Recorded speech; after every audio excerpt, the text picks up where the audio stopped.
Hi fam, our latest will be about controversial Pasika Motsoeneng, popularly known as Pastor Mboro. Let's follow up on that.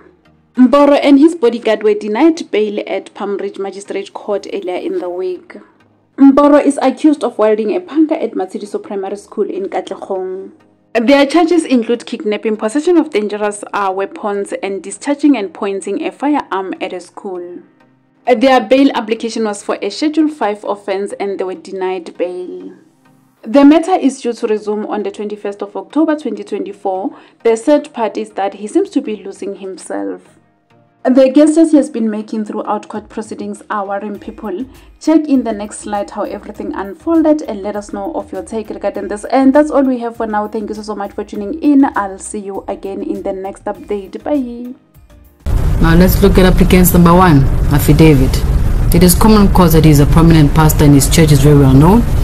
It was also not disputed that the said incident was publicized on national television and on social media. Applicant number 1 simply gives the court nothing other than to place his circumstances on record. He does not thoroughly explain the impact of his incarceration. He only informs the court that he is responsible for 30 employees and that his church members will suffer spiritually if he is not released. He does tell this court that his mother will suffer as he financially provides for her needs and medical needs. He does not explain how he was arrested, nor explain the charges that he faces. I touch on the manner of how he was arrested because the investigating officer in his affidavit submits that the J50 warrant was executed in order to arrest applicant number 1. It is common knowledge that a J50 warrant is applied for when a suspect is wanted and cannot be located at their respective residential address. This, the court believes, is also one of the important aspects that applicant number 1 should have thoroughly ventilated in his affidavit.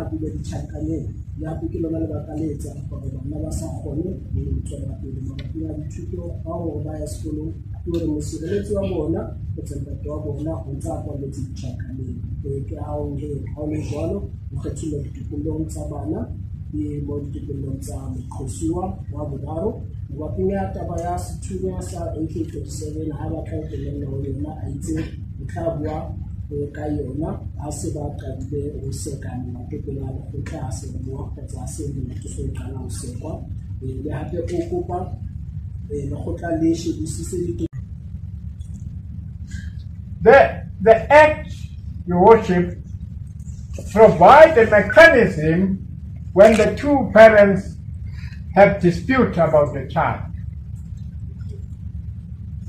Thus, we submit, Your Worship, the dispute can only be between the mother and the father. Seeing that accused 1, 2, and 3 were carrying AK-47 in front of kids who were in crash a few months ago, just last week when they were in crash.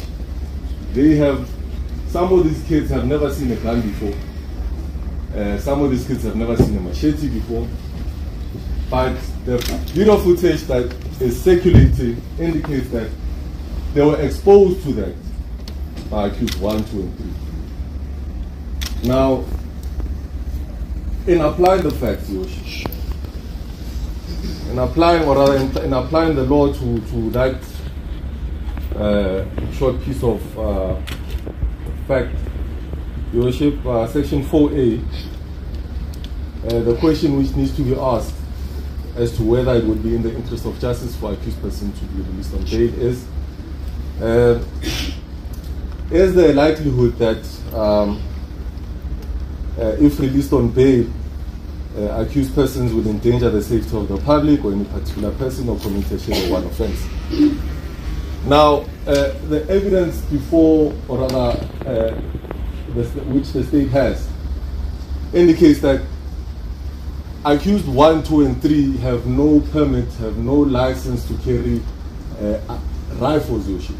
These are wartime weapons. They carried wartime weapons at a primary school. Now, applicant number 1, 2, and 3, please stand. Now the court ultimately looks at what is presented before it, and it provides a valid judgment from the said evidence. This court is persuaded that this case consists of so many probative factors which tips the scale in the respondent's favor. Now, in considering all the evidence before this court, the evaluation of the factors listed in section 60, subsection 4 and 5 to 9 of the Criminal Procedure Act, applicant 1 and 2 have not discharged the onus that rests on them and have not adduced any evidence which has satisfied this court that it is in the interest of justice that they be admitted to bail. Applicant number 3, there is no basis that he should be detained until the finalization of this matter, and therefore the court shall grant his release from custody. So then the order is as follows. Applicant number 3, you are released on warning with the following conditions. You are to have no direct or indirect contact with the witnesses of this matter, save for the maternal grandmother and aunt, under the guidance and assistance of the Children's Court. You are prohibited from entering the said school premises where this incident occurred up until the finalization of this matter.